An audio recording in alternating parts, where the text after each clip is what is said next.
1960കളുടെ ആരംഭത്തിൽ കോന്നിക്കാടുകളിലെ വനാന്തരങ്ങളിൽ നിന്നും കിട്ടിയവൻ വമ്പന്മാരായ ഗജവീരന്മാർ ചട്ടം പഠിച്ചിറങ്ങിയ കോന്നി ആനക്കുട്ടിൽ നിന്നും ബാലപാഠങ്ങൾ പഠിച്ചിറങ്ങിയ ആനക്കുട്ടി അവസാനം ലേലത്തിലെത്തിച്ചപ്പോൾ മുഖത്തെ ലക്ഷണവും സൗന്ദര്യവും കണ്ട് കൊട്ടാരക്കര സ്വദേശിയായ ചെപ്ര കൃഷ്ണപിള്ള അവനെ സ്വന്തമാക്കി.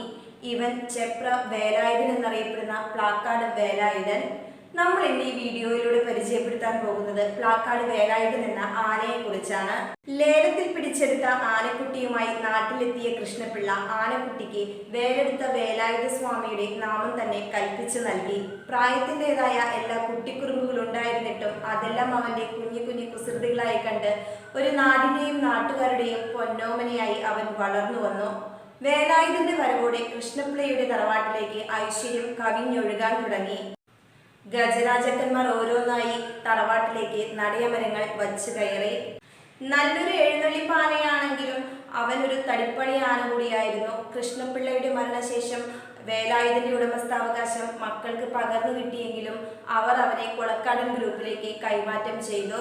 പിന്നീട് അവിടെ നിന്നും ദേശിക നാടിന്റെ മടിത്തട്ടിലേക്ക് ചേക്കേറിയവൻ ഉത്സവ കേരളങ്ങൾ കീഴടക്കി നാടിന്റെയും നാട്ടുകാരുടെയും പൊന്നോമനയായി പല പല കൈമാറ്റങ്ങളിലൂടെ തമിഴ്നാട്ടിലേക്കും തൃശ്ശൂരിലേക്കും അവസാനം 2018 വീണ്ടും ദേശിക നാടിന്റെ പൊന്നോമനയായി രാജാസ് ഗ്രൂപ്പിന്റെ കയ്യെ പിടിച്ച് പ്ലാക്കാട് വേലായുധനായി വീണ്ടും അങ്കത്തട്ടിലേക്ക് കയറി വന്നു. വമ്പന്മാരായ പല ചട്ടക്കാരും വേലായുധനെ വഴി നടത്തിയിട്ടുണ്ടെങ്കിലും പ്ലാക്കാട് ഉദയകുമാർ എന്ന ആശാന്റെ ശിക്ഷണത്തിലാണ് അവൻ ഉത്സവ പൂരങ്ങളിൽ കേമനായത്. 2022 മാർച്ച് 27 പ്ലാക്കാട് വേലായുധൻ ചെരിയുന്നത്.